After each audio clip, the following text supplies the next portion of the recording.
So, ladies and gents, last week we tried to describe the formation of medieval European economy.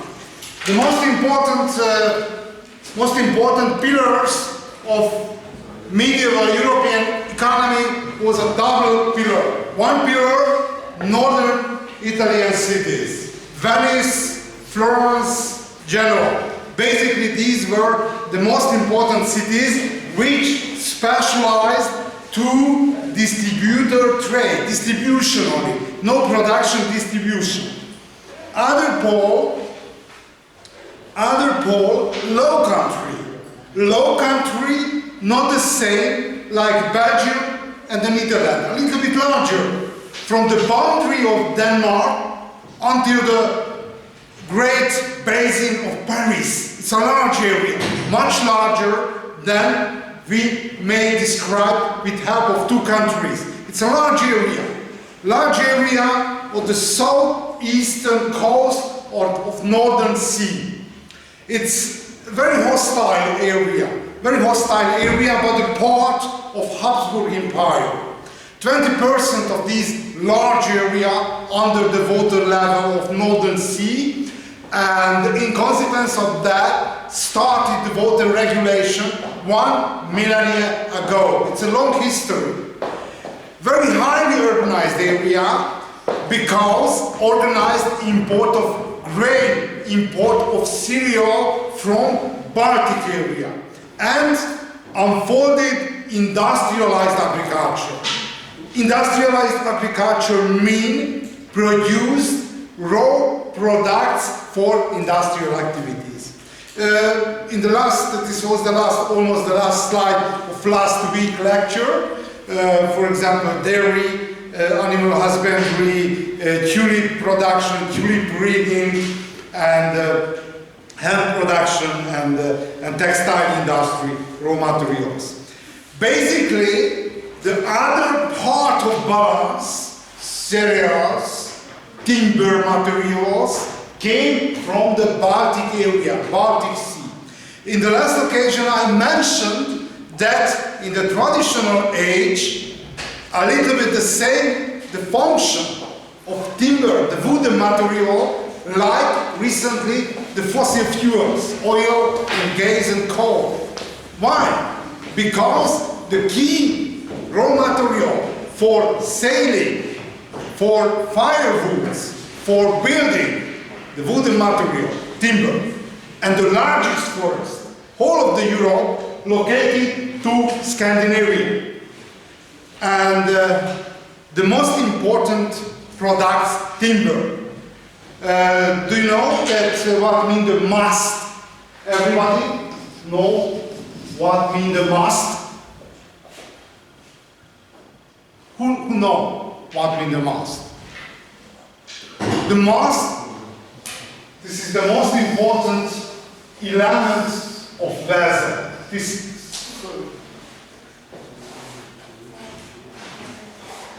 is the mast. Mast, this is the backbone of sailing system. Backbone, this is a ship. I'm not so good in drawing, but this is a ship and this is the mast. It's a great commercial mast, vessels, three-mast system applied, and very complicated sailing system. And which is the quickest vessel? Which is the quickest ship, commercial ship? It's the longest mast and the tallest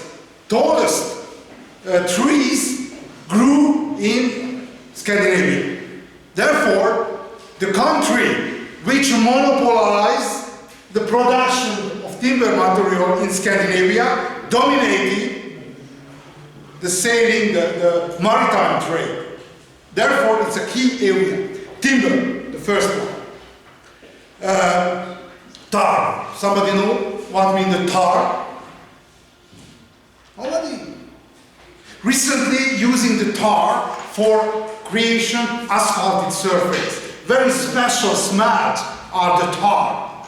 But the original, natural, for Hungarian students, I don't know the Chinese name, but the Hungarian name is katran. Katran, probably know. It's a tar. It's a very black, very flexible. If you heat the tar, able to insulate the body of vessel. Before the artificial materials, no products which able insulate, cover the body of commercial vessels. Key importance. Why? Because without tar, no sailing, no possibility of sailing. Okay, fur of animals. Fur of animals is very important. Grain in international grain trade is the most important area. Why? Not for local conditions. Somebody visited in the Baltic area, Baltic Sea, on the audience? Nobody? I visited 2 times. I traveled to Germany and Poland. It's very cold area. On the coastal area, no chance for grain production. But on the coastal area, there are 2 great rivers. One river named to Vistula. The second one, Oder. And these great Baltic river, Vistula river and Oder river, offer a possibility of river-based trade. And before appearance of railway network, no cheap possibility of transport, of trade out of water-covered area. Therefore, the first step on river ships transported from the continental area via Vistula and via Odera to the coastal area, took to maritime vessels and exported through the Strait of Øresund between Denmark. Somebody visited in Denmark because recently there is a bridge between Copenhagen and Malmö. There is a bridge covered Øresund Strait, but historically it wasn't, of course, and exported to Western Europe. It's very important, the grain. These grain offer a possibility of urbanization for low countries. And finally, the honey. Honey. In the Middle Ages, we are before the sugar production. We are before. Therefore, the most important sweeter of European cooking was the honey. These were the most important export products of Baltic area: timber, tar, fur, grain, and honey. Okay, how organized the international trade between Baltic area and low country? This is the map. Low country exported dry goods. Dry goods, it's a metal, knives, for example, weapons, and basically it's named dry goods. And soft goods mean textile, basically textile. If we are thinking about the traditional economy, 80% textile industry. The traditional economy, textile industry. And for example, 50% different direction, different branches of metallurgy, and 5% the left part of industrial activity. 80% textile industry. It's very important. Other part of international trade organized one league of commercial state. It's named Hanseatic League. Hanseatic League exported timber, tar, grain, fur, and honey. My question, today's first guess: why organize a league, a commercial league? In Italy, never.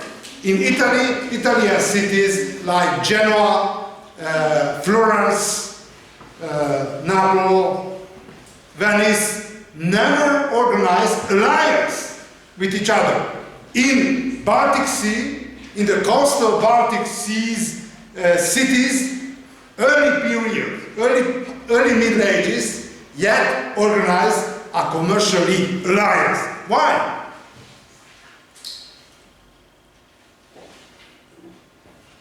Cheers.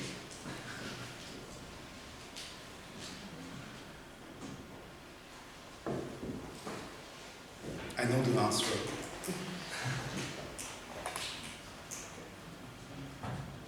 Because very small. A little bit the same behavior like a small fishes in the sea. Swimming all together and save each other. This was the same strategy. In the Baltic coastal sea, 1,000, 2,000, 3,000, 5,000. Very small. And organized alliance with each other. In the case of Florence, not necessary. Florence, 50,000. Genoa, 100,000. Venice, more than 100,000, 150,000. It's a large city. Not necessarily organized alliance. Much more a rivalry between these cities. In the case of small Baltic German cities, was important of alliance.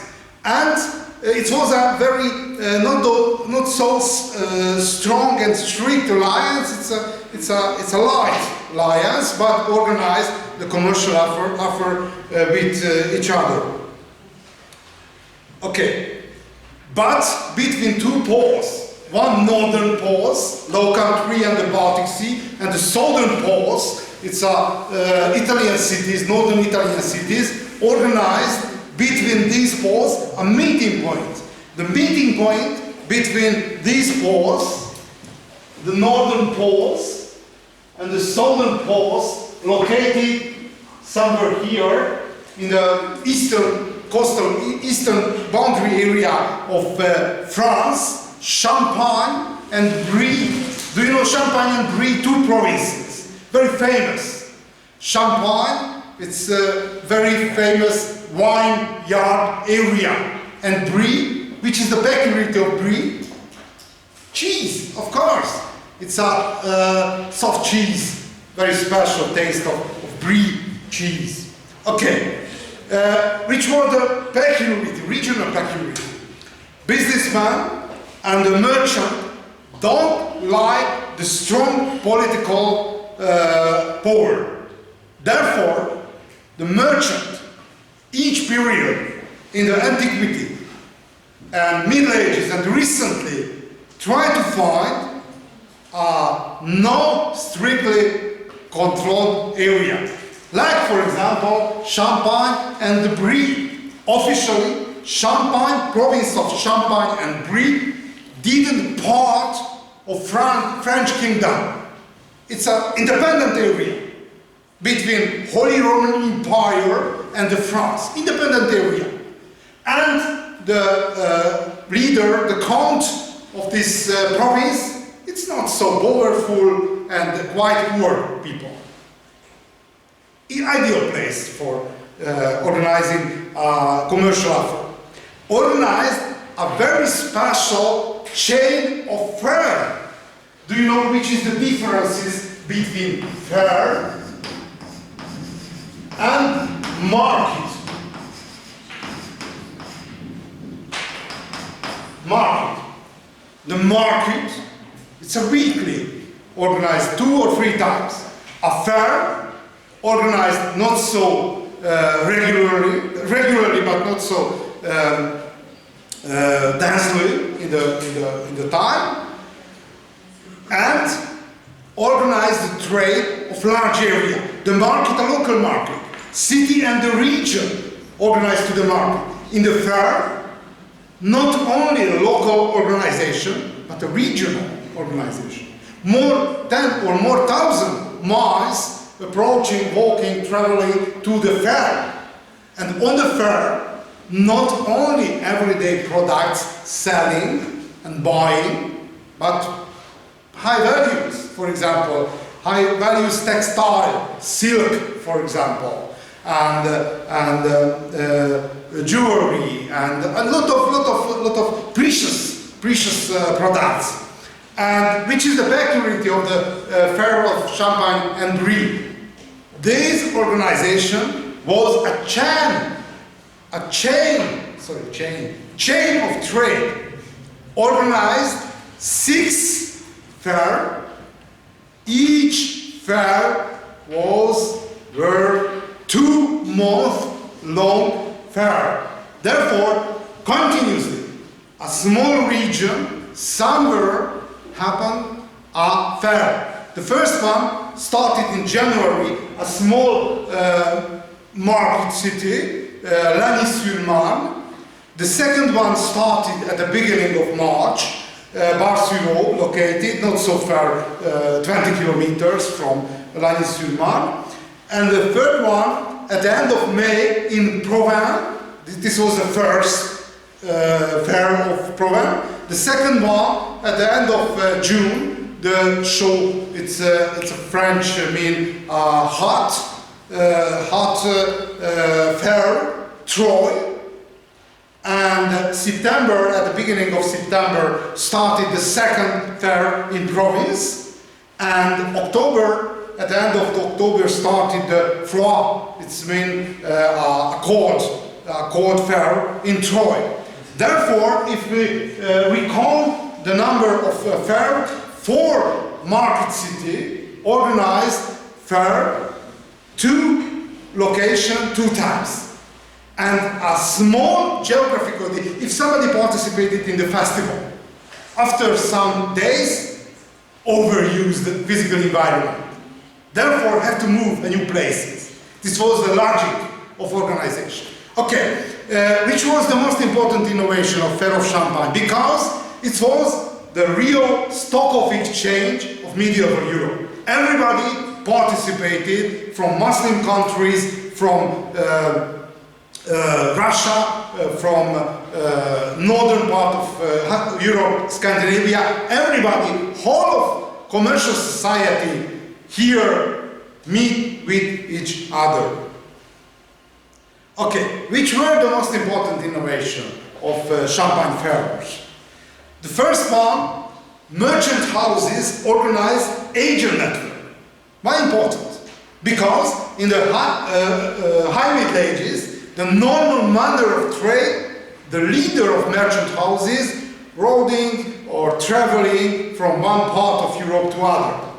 It's very dangerous, possible accident or kill or any other accident might happen.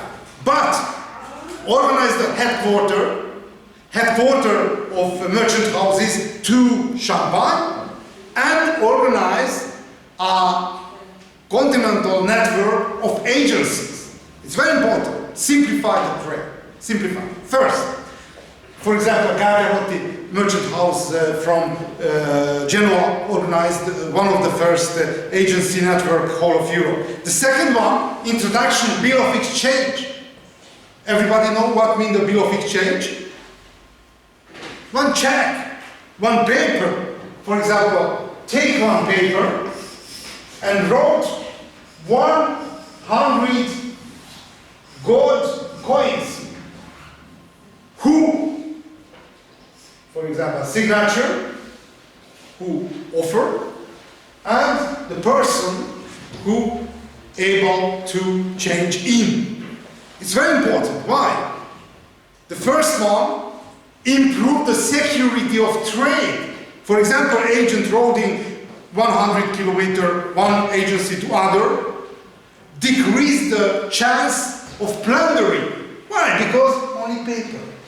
And these agents knew each other from face. Therefore, no chance for changing in, for example, if somebody theft this and killed the owner of the bill of exchange. No chance for changing in. Improve the security of trade, first. Secondly, it's artificial money. No real money, artificial money. Therefore, the size of trade increased unimaginable level. The quantity of the products inside of European economy tend to 17-fold higher than the real coins. Not only in the modern world appeared the artificial money, introduced even the 14th century, 13th and 14th century. And the quantity of artificial money is dependent on the confidence that we believe it's a real money, not only the paper.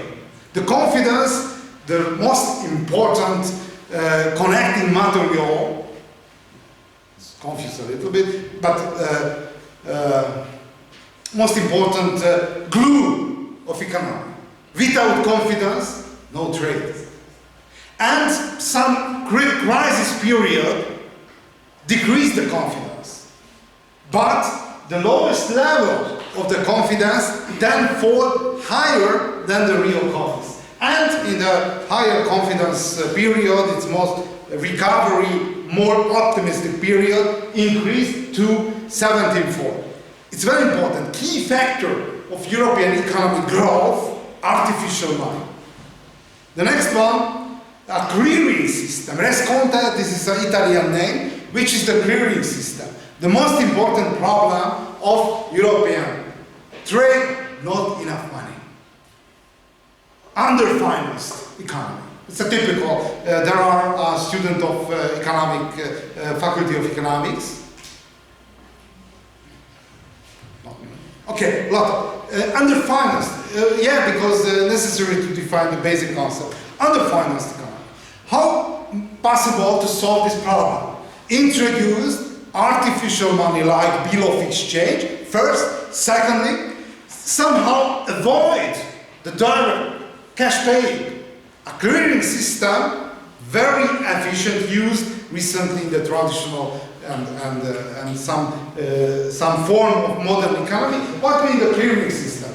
Clearing system means, for example, there are two traders, two merchants. Merchant A and the merchant B. Merchant A sold 2 items to B. B sold 3 items to A. And after, for example, 1 month, 2 months, half year, compare the balance of trade and realize the difference only 1 item. And paid A to B only for the differences. Majority of trade practically function as a barter. No moving of money, no cash pay. Okay, Resconte, this is a clearing. Clearing means it's clear. And commission trade. Do you know what means the commission trade?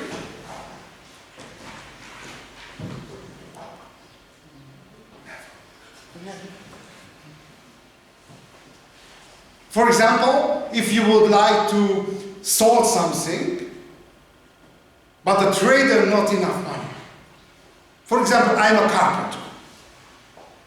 I constructed 1 chair, but the trader not able to pay directly, but offer me 1 commission trade. After the selling of chair, I will receive the price.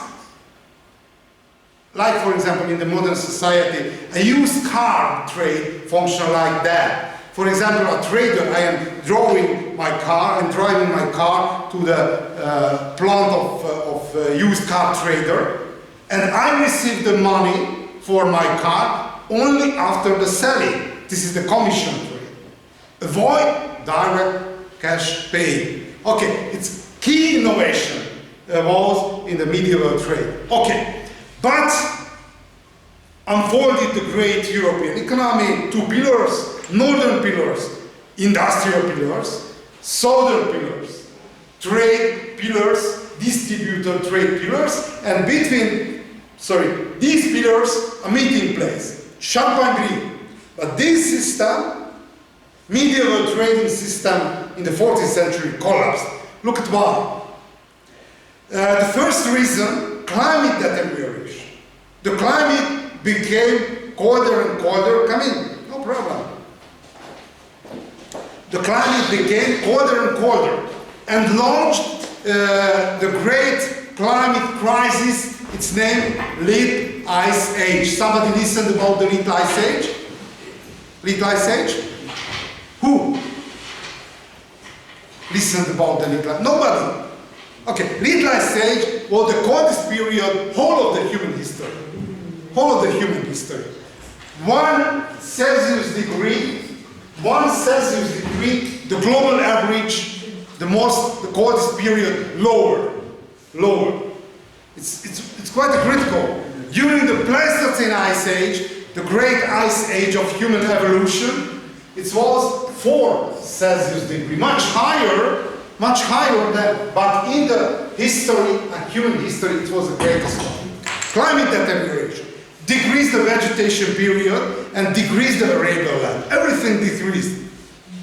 The second one, climate deterioration, because in traditional society, 90% of population, primary producer, peasant, therefore directly organized the life, the living standards, the survival capacity by environmental changes. And even the beginning of 14th century launched agrarian crisis. It's named green harvest. Green harvest. Why? Because so short vegetation period, so low the quantity of solar radiation, that's not enough for ripening of cereals. Therefore, harvested green seeds. It's autumn, and different infection launched in the cereals, and during between 1313 and 1317, each years launched famine and epidemics. Overpopulation. What means overpopulation? Overpopulation means that if we are looking demographical history or historical demography of Europe, we can follow the next trajectory. In the 2nd century, Anno Domini, 2nd century, number of estimated population of Europe, because no census, of course, estimated, but quite a reliable estimation. European population a little bit under 50 million. To the 6th century, this is the deepest crisis of the age of migration, the population of Europe decreased and estimate between 20 or 25 million. It was the deep, this is the dark Middle Ages. Only one legal system which functioned, blood revenge. Kill each other. If somebody would like to imagine the spirit of the Dark Age, a movie helped a lot, different historical movie, but basically there are 2 kinds of movies. One type of movies which follow the documentary sources, but very boring. Very boring. And the second one, not reliable, but somehow able to show the spirit of age. And I offer for students regularly my favorite, Conan the Barbarian, with starring of Arnold Schwarzenegger. It's a very reliable person. Not prepare the script after the documentary sources, that somehow able to show the society where no any legal system except the blood revenge. Okay, decreased to 20-25 million. To the 10th century, reached again 50 million, and in consequence of agrarian evolution, an organism of territorial state grew the population, and reached the 90 million. Therefore, we are looking at the trajectory, historical demographical trajectory of European population. It's great recovery. After the dark Middle Age crisis launched, but you know the ceiling demographical ceiling, historical demographer defined to 100 million. And European population approaching to survival ceiling. And appeared in large scale underfeeding. Probably you know there are two types of underfeeding: quantitative underfeeding, not enough calories, and qualitative underfeeding, not enough fine element of feeding, nutrition, trace element, vitamin, nutrition, and the qualitative element of the feeding. About the consequences, I told you, I spoke in the last occasion. Underfeeding, quite general underfeeding, and launched a Malthusian crisis and breaking mechanism. Look at what means the Malthusian crisis. One diagram about the climate changes. It's quite a general climate changes, but I call your attention. During the Great Middle Ages, High Middle Ages, supported a warm period. It's named medieval warm period. It's quite a helpful period in the global history.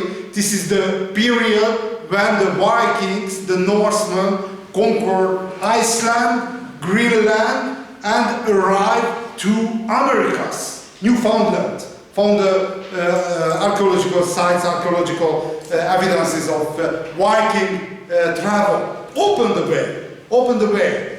Northern part of Scandinavia, a large population settled down. Opened the way, opened the space. But you can see with Ice Age, the climate and the physical environment became colder and hostile. In consequence of that, decreased the vegetation period. Viking settlers left Greenland and decreased the population even in Iceland. And the peripheral area, its population shrunk, not only in Scandinavia, but in the case of Alpine area, Alps area, became very, very poor area. Historically, Switzerland, one of the poorest countries, all of the Europe. The great fortune of Switzerland. I worked 1.5 years in Bern University, and I was very surprised. A lot of surprise happened in Bern. For example, when I arrived at the beginning of 90s to Bern University, I have to open a bank account. It's very easy. I walk into the Union Bank Suisse, this is the second largest bank in Switzerland, and approaching one guy with jeans and sports shoes. He was the head of bank. I was very surprised. And I asked, I would like to open a bank account. And asked me, I have a passport? Yeah, of course. And 10 minutes after, I have a bank account in Switzerland. It's very easy, very easy. And the great fortune of Switzerland came from the Second World War period. Why? Because it was independent, the neutral country, and everybody saved the money and take into the Swiss banks. And before the Second World War, Switzerland was a poor country. Mountain area, highland area, very small, the fertile arable land. In the traditional time, the consequence of small arable land is a poor status. Not by chance, during the Little Ice Age, a lot of Swiss people walked and moved everywhere in Europe. And on that time, became guest worker everywhere. No possibility for saving living standards. And who is the best paid guest worker? Who is the best paid guest worker? Mercenary, the soldier. Not by chance, on that time, became the bodyguard of Pope, a Swiss guard. Okay, but it's other direction. Turn back. Little Ice Age, the cold period which destroyed ecological basis of Europe. Okay, and the last period in the 20th century, great global warming, not interesting for us. Okay. The first indicator of climate deterioration was increased glaciers. Glaciers is a frozen river. Frozen river. The speed of flowing 10 meters per week, very slowly. And in the urban area, the glacier increased the size of glacier, indicated first time the climate deterioration. Who was Thomas Robert Malthus, who tried first time describe the interaction between resources, natural resources, and the human population balance change. Thomas Robert Malthus basically was an Anglican clerk, priest, and a polymath. Everybody know what means a polymath? Scientist, a scholar, who not only specialized one part of the science, but everything. Before the 19th century, it was quite a general, a polymath. He was a polymath, but the most important of his activity focused to demography. 18th century was a great demographical blowing up period similarly. Therefore, analyze the situation, how change the population, and how increase the natural resources, able to support the growth or not.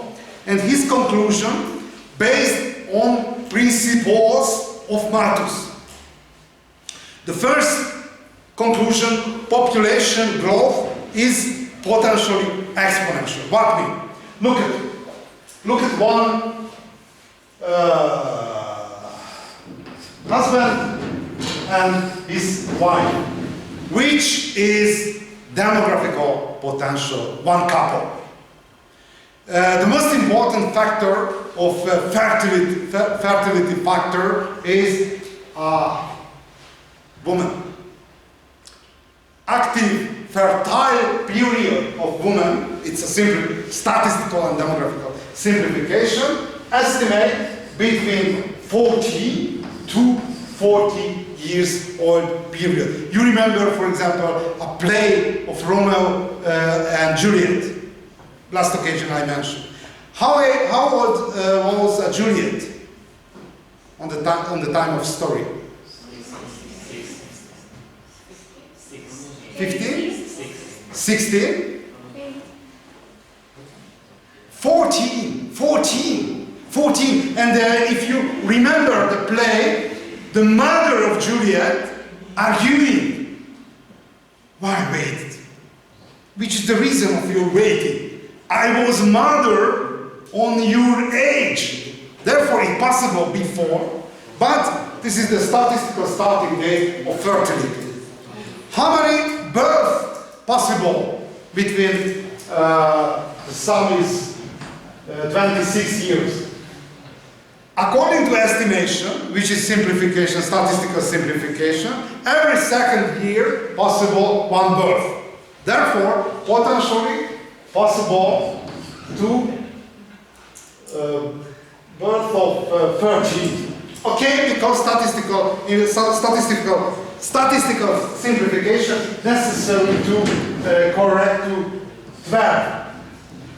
Very high infantile mortality, 50%. Every second child died before the 10th anniversary.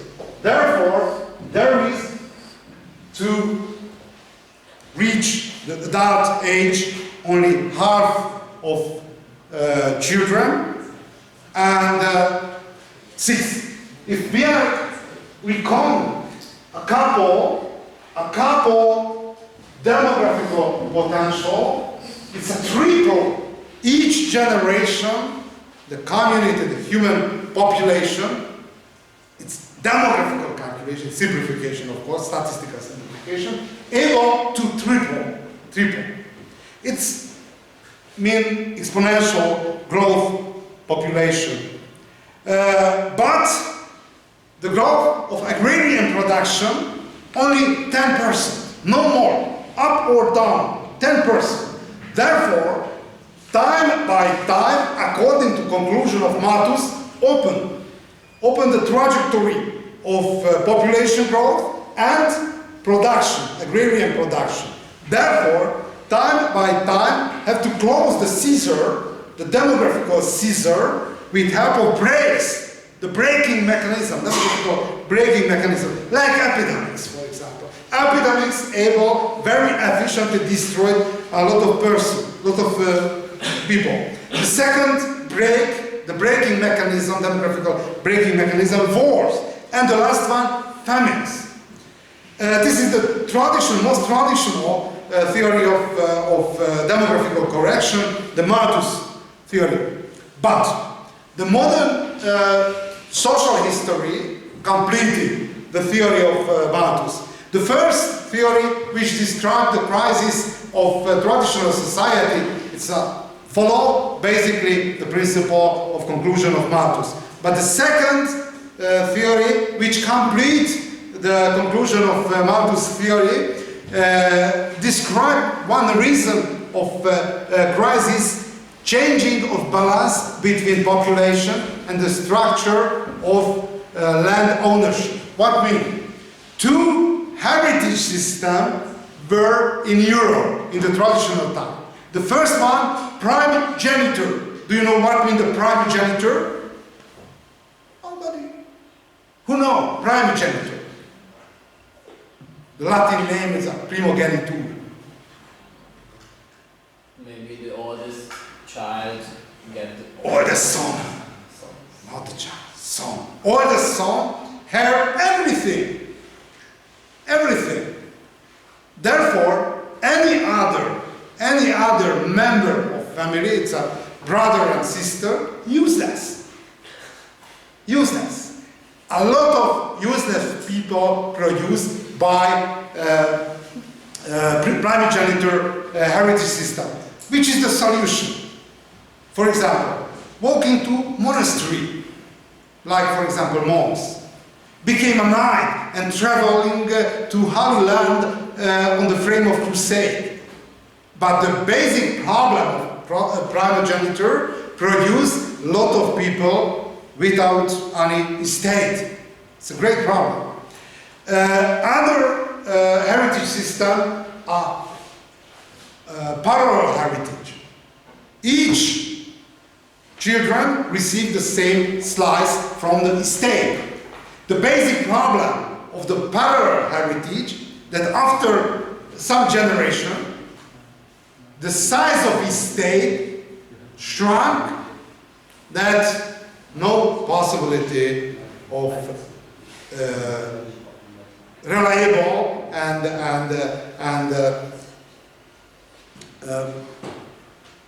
how the name is that? Not possible. It's a dwarf estate, became a dwarf estate, and not possible farming, plant farming, which able produce a profitable farming became unusable, impossible.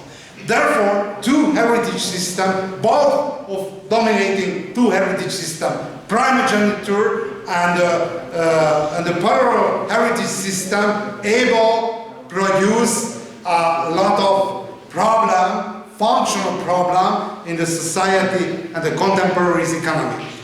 And the third completing reason of the crisis, complex relation between population, agrarian production and the market. On the traditional time, no communication. For example, in the Hungarian plain area produced great surplus from oxen, cattle, or grain, everything, agrarian products. In Vienna, it's a famine, unfolding a famine, but no information, the actors, Hungarian and the Austrian actor, from each other. Not by chance, the first journal in Europe which published in the 15th century, 16th century, sorry, was economic journal. Fugger Zeitung, it's a journal. Fugger Zeitung, it's a Fugger merchant houses journal. And this journal contained only data of prices and production. No literature, no poems, economic data, economic information. Because very important for actors taking information, which is the prices, for example, meat and ships and cheese and textile, one different places of Europe. But in high Middle Ages, no information. Therefore, some historian of economics concluded that global measure, no crisis in Europe, but the product's location and this location creating the crisis. Moreover, in the feudal Europe, it's quite a general, it's very important to mention, in traditional time, no control on the boundary of countries. No control. No boundary controlling.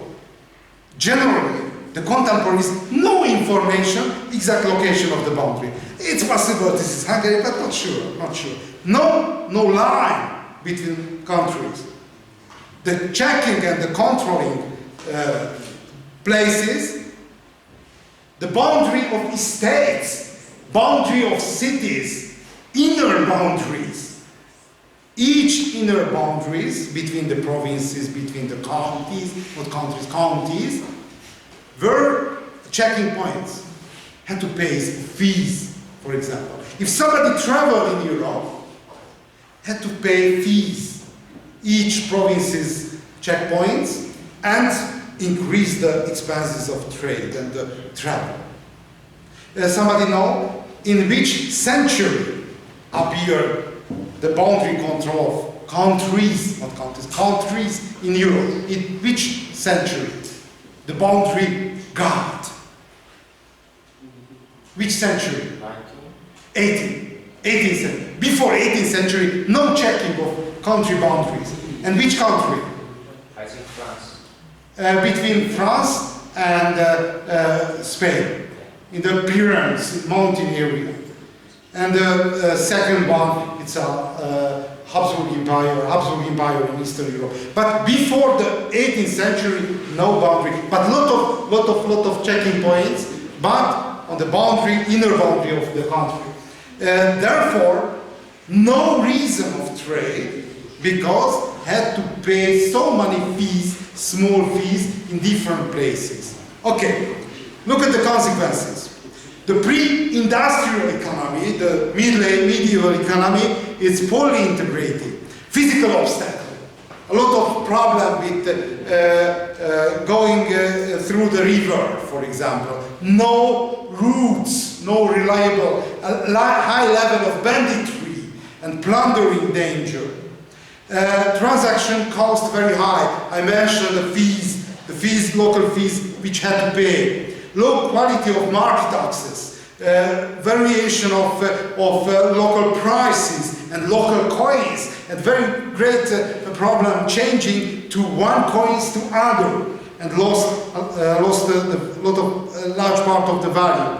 And institutions which function in the Middle Ages try to push down the trade, the competition, like the guilds, for example. The guilds, which organized in cities, try to control the quantity and the quality of production, and decreased and stopped the possibility of proliferation of innovation. Okay, look at the consequences. The most important consequences are launching the greatest epidemics, the greatest disaster, whole of European history, not only in the Middle Ages, whole of European history. It's a Black Death. The consequences, the most important consequence of the Black Death, if we are looking at the demographical trajectory of Europe, each third European in the next decade, in the middle of 14th century, died. 30 million. For 1 decade, 30 million Europeans died. Look at the mechanism.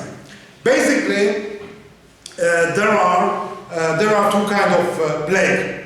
One plague, bubonic plague, is based on the infection to the lymphatic glands. Do you know what mean the lymphatic glands?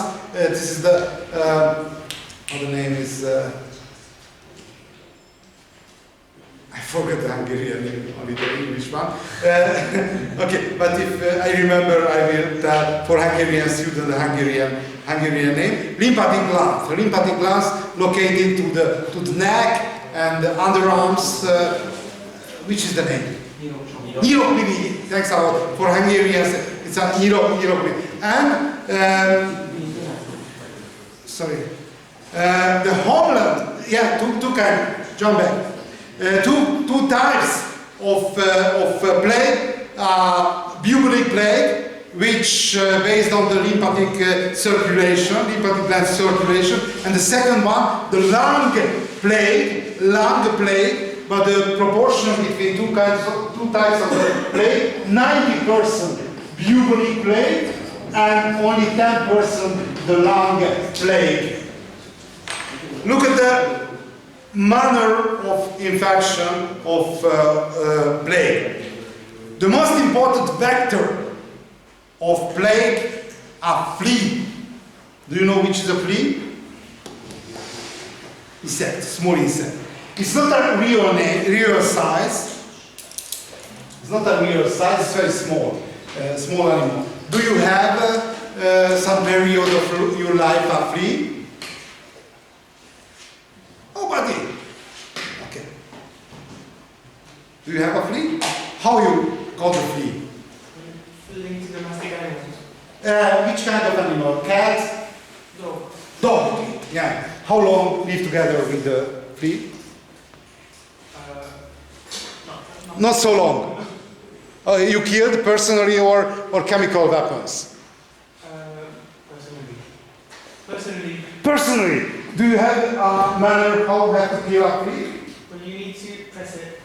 Yeah. Because otherwise, even if you wash it in the washing machine, the flea will survive.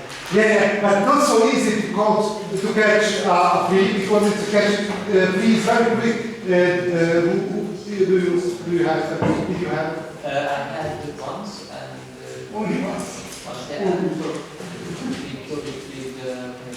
Chemical. Yeah, because not so. I slept together with my cat for 7 years. 7 years. During my childhood, I spent my childhood in a small village, and during my childhood, I was sure that a flea is a part of personal hygiene. Yeah, because my cat is a liberal cat. It's walking everywhere on the village, and at least continuously I had 5 or 10 fleas continuously. When I moved to secondary school, I lost my population, but not so easy to kill fleas because a flea moving very quickly, and I tell for you it's possible in the next days you met with the fleas. It's the first step of flea killing that have to take a little bit. I don't know what is the name is on the mouth is. It's a water of mouth. It's a simplification. I will see this term, but bye bye. Take to the place of flea because it's a sweet water materials in the mouth. Decrease the speed of moving.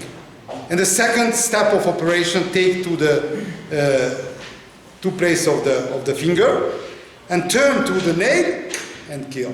Not so easy. My friends who came from different cities never were able to learn. It's very complicated. The simplest version, this is the chemical weapons. Okay, but about the fleas, you have not a personal experiences, but I have to mention the fleas are very loyal. There are cat flea, dog flea, pig flea, camel flea probably, and the human flea. Why? Because the nature of skin basically different. For example, in the case of pig, drilling the skin, it's very hard operation. Therefore, the mouth and the weapons of flea different. And the flea generally never jump to other animal. But in the case of plague, there is a very special peculiarity of plague. Blood, infected blood, is frozen down. Therefore, a flea, it's try to drink the blood, but the blood, it's closed the, how the name is, before the stomach. It's a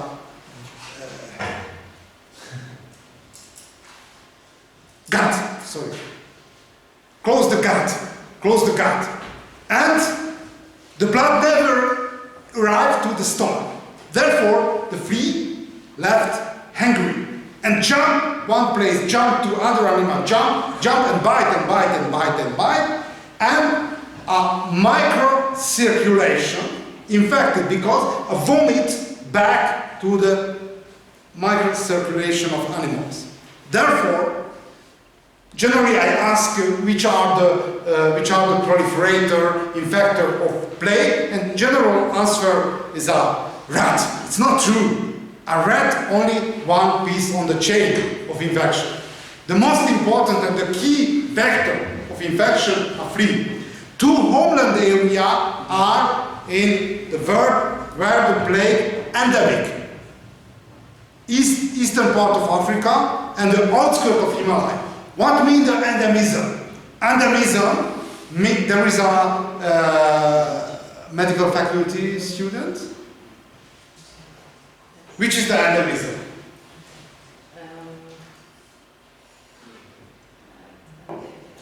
Not necessarily, it's possible the following year, semester you will learn. Okay, I will translate. Nyugodtan mondod magyarul. Endemism. Endemism means one animal bringing the bacteria, because this is a bacterial infection, but never became sick. Only bring the infection. Therefore, on the case of, for example, epidemics, the first operation, finding the first piece of chain. Because on the body of small rodents, 12 small rodent species bring and contain the bacteria without infection, real infection. And which is the trajectory of infection? Because eastern part of Africa and Himalaya living lot of 12 different species, rodent species, which are border of infection. The great pandemism, pandemism, you know what I mean, pandemism, a large epidemics. It's reach different continents. It's a pandemism, pandemic epidemics. The pandemic epidemics, each period of human history started with drought. Do you know what I mean? Drought, dry period. Drought period, drought epoch, everybody destroy the vegetation, destroy the prey animal, destroy the predator, everything. But each drought period closing after some days, weeks, months, closing, and started recovery. Recovery of vegetation, recovery of animals, it's a fauna. But the prey animals recovery capacity much higher. For example, in the case of rodents, the term of pregnancy 3 weeks. prey animals. On the case of prey animals, on the case of predators, 3 months to 7 months. Therefore, the prey animals, like for example, infected by plague bacteria, overflow and moving from homeland area out. And the met with rats,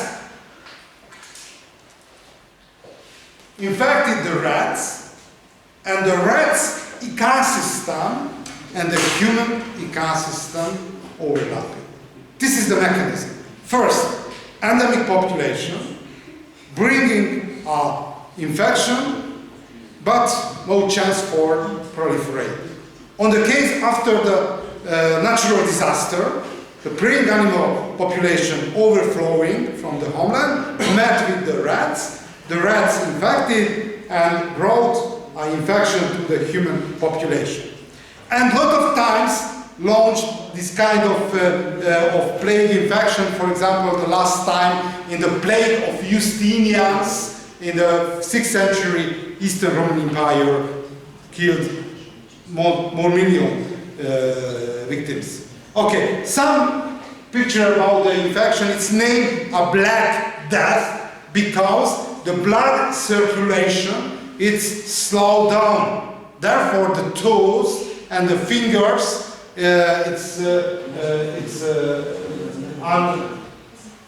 unlive became which is the term? Necrosis.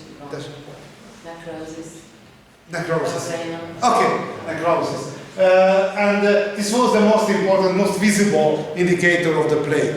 This is the reaction, this is the chain of reaction. The first step, flea drinks rat blood that carries the bacteria. Bacteria multiply in the flea's gut. Gut clogged with bacteria, and flea jump to the human and bite and infected by blood. Okay, which were the most important way of proliferation of pandemic epidemics? The most important way of proliferation and distribution are great commercial, great trading roads. For example, the red one, the Great Silk Roads, and the blue one, the Great Spice Roads. The 14th century Great Plague arrived to Europe via red one, Great Silk Roads. And the place when the first European infected located to Crimean Peninsula, and one city, one Genoese commercial city named Kaffa, located over there. It's very, somebody visited in the Crimean Peninsula? Nobody. I visited 2 times because when I was a student of Szeged University, the brothership was strongly strong.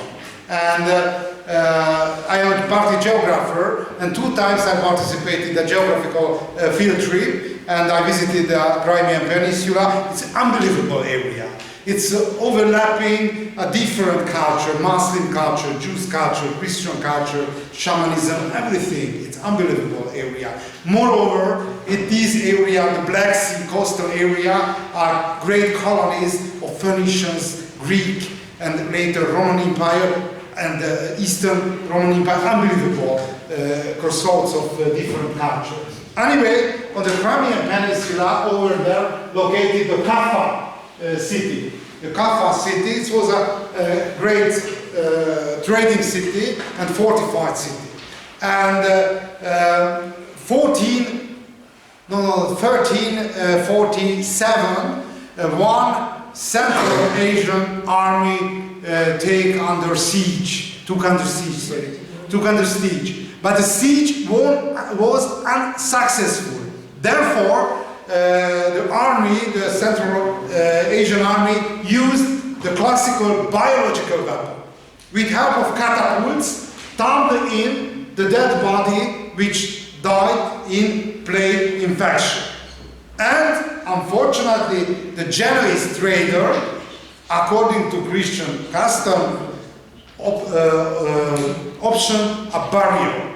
A burial, take the body of death and infected person, and the piece jump to the body of participants of burials, and dig down hole and take the body of that soldier.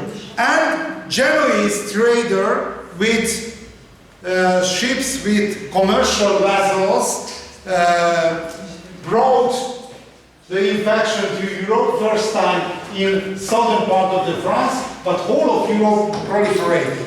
Only some region survived the infection with moderate loss. For example, Eastern Europe and Northern Europe. Why?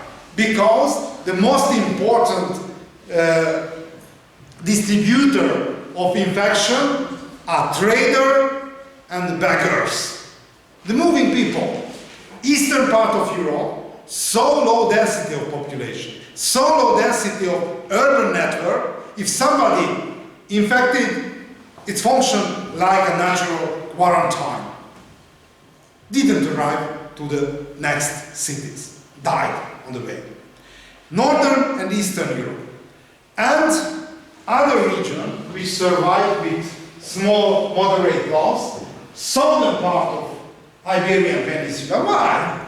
Because it was a part of Muslim world, and separated to the Christendom with a front line.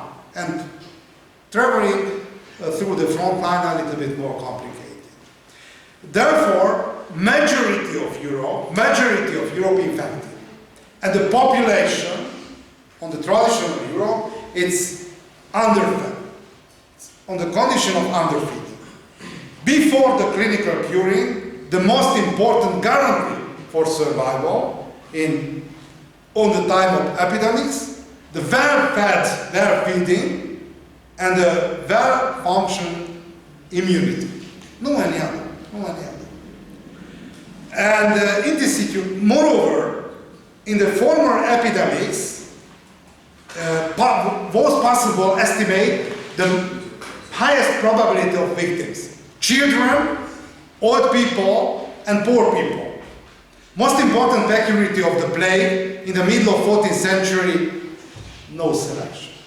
For each social strata, high society, middle class, poor, underclass. Each society, each social strata, the same proportion, the victims. The consequence, and the third 30% of Europeans in the following 10 years died. The reaction of this disaster is function according to world of view, according to concept of contemporaries. Which was the most important conclusion? The first conclusion, this is the consequence of punishment of God. No natural reason, punishment of God.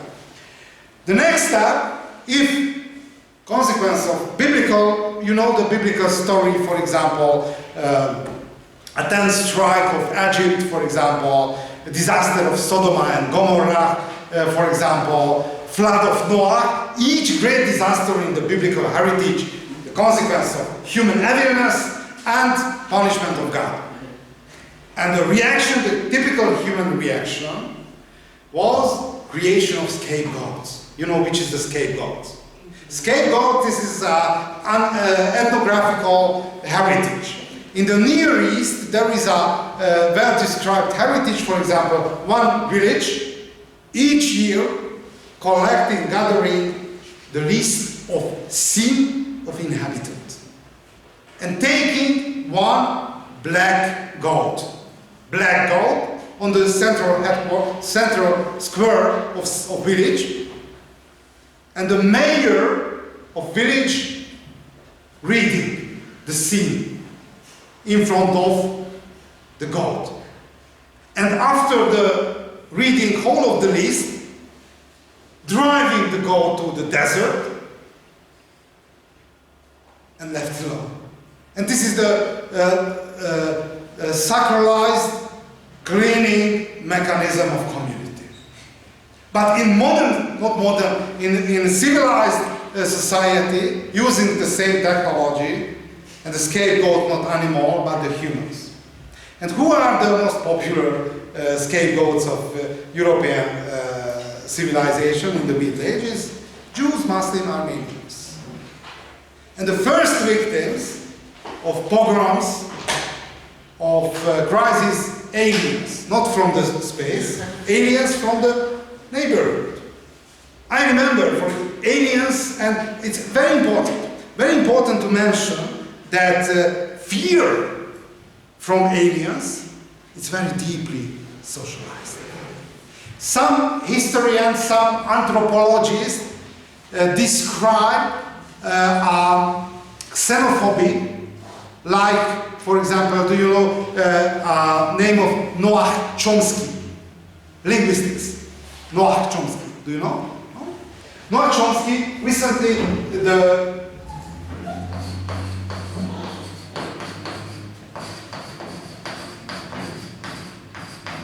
he's a linguistics, and he recently the best linguistics whole of the world.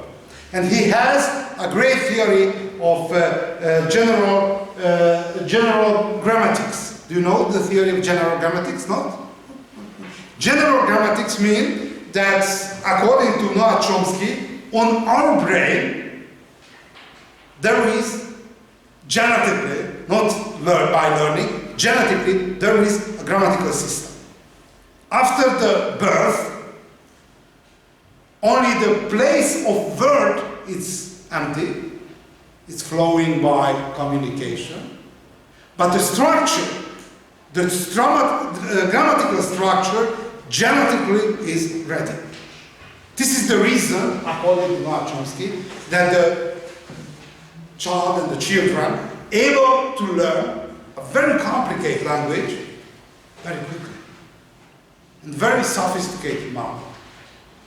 And the brackets of word are empty. If somebody arrived, for example, a Finnish society, will learn the Finnish. Inuits, Japanese language. But the grammatical structure is ready. According to some anthropologists, a little bit same or similar the xenophobia. Why?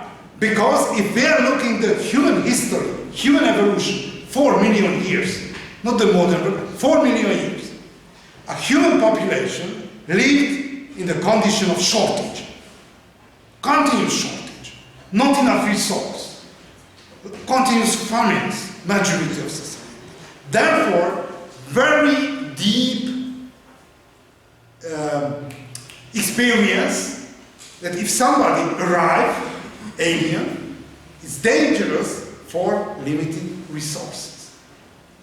And spontaneously, if somebody using the weapon of xenophobia, therefore very efficient, because activate some deep information, very dangerous, because switch out the intellectual control.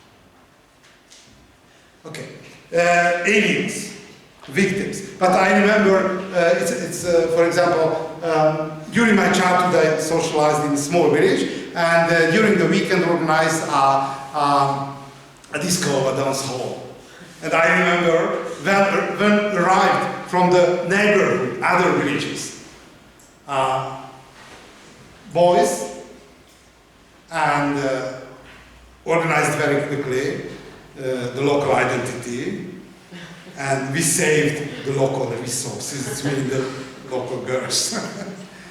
It's a national, we were very proud that we are at home. Okay, so aliens, it's very flexible and very dangerous. But I mentioned one other important information, which is the most efficient survival strategy in the frame of human evolution. The human evolution, the age of shortage, continuous shortage, not enough meal, not enough resources. Therefore, if, for example, temporary, we are more resources, we have to eat a lot, which possible. And after the eating, overeating, not moving. Why?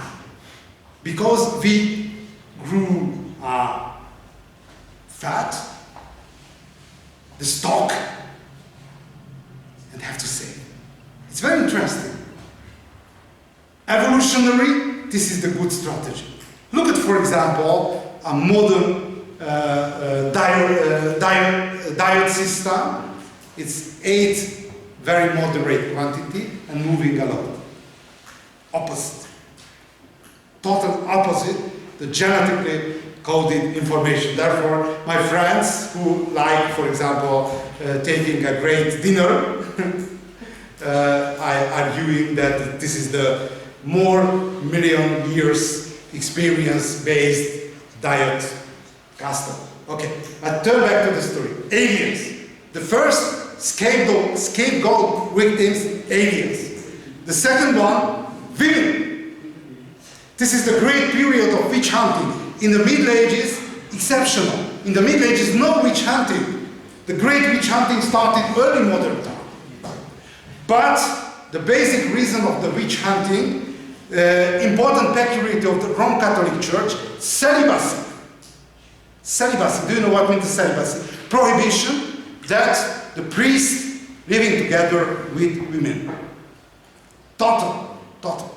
It's exceptional in the Roman Catholic Church because the Eastern Christian community, it's possible. A priest, possible, married with women. In the Reformed Church, similarly, Roman Catholic Church, it's prohibited. And it's not a simple sin. It's possible to, for example, cancel, not. Little sin. But there is one very interesting trick in the theology from Catholic Church. A confession. Public confession. If the priest take a public confession, I live together, for example, Hannah, possible to cancel the sin. Once. Only once. But, on the point of view of Hannah, or Mary, or not possible. Why? Because she, device of evil. How possible to clean device of evil? With light. Like fire. Okay, later I will return to this problem. Women. Flagellant. Do you know what means the flagellant? Flagellant, it's a large community, beaten back and the body and try to, for example, confess the sin and this is the scapegoat mechanism, similarly, but the scapegoat, we are ourselves. And the contemporary state didn't like these communities. 1 million members had the flagellant brotherhood, but the contemporary state didn't like because flagellant imagine that we are approaching to the judgment day, and consequence of that, never paid taxes and fees and nothing. Therefore, the state and the landlords and the employees of the state didn't like the person who would like to pay taxes and the fees because the function of the state to the taxes. My last question today. The operation of witch hunting organized by Inquisition. But which social groups informed the Inquisition? Who were the informer? Which social, not personally, social. It's important because each period of persecution,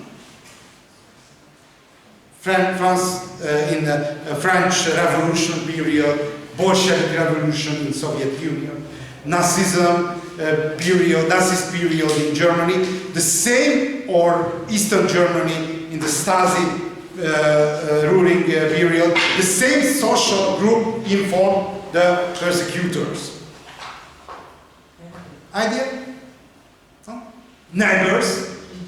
Neighborhood, root basis for a lot of conflict. Neighbors. Secondly, official person. One example, for example, local doctors. Local doctors, most important rival, vice women. Do you know what mean the vice women? Vice women, for example, who cook the plants and cure with help of plants and teas and recently named natural curer. Quite close. And for doctors, natural curers, vice women, it's a rivals. Why? Because it's cure the client by barter, not for money. Doctors who graduated at a university, it's had to pay money for curing. And it's a great rivalry, and might simplify the rivalry, walk into the Inquisition and name a witch vice woman. And if started the procedure of Inquisition and the final phases of Inquisition procedure is a death penalty, the clients of vice women move to the doctors. This is an inner rivalry inside of the local society. The first is official person, official man, and the third one, children. Children. My last question today, why inform the Inquisition about the witch practice of parents, his and her parents? Naive. You're naive. They are naive. It's possible. I remember during my childhood, my horizon is 2 hours or 3 hours. I slept excellently if I didn't do my homework. Yeah, because it's 5 hours. It's too far the following days. Okay, naive. Yeah. But probably you read about the nature of traditional education. It's a beating. Traditional education used the beating. And a lot of child try to take a revenge. And moreover, in the traditional society, quite general, even in my life, that take alcohol for the children. Why? Because during the agrarian work, no chance for checking and controlling the children. And for example, in my life, I remember that my mother, in critical period, poured rum to my tea. And I drank. I was so relaxed. And in the case of good material, it's possible the vision. It's flowing. Yeah, it's possible reason of testimony. Okay, so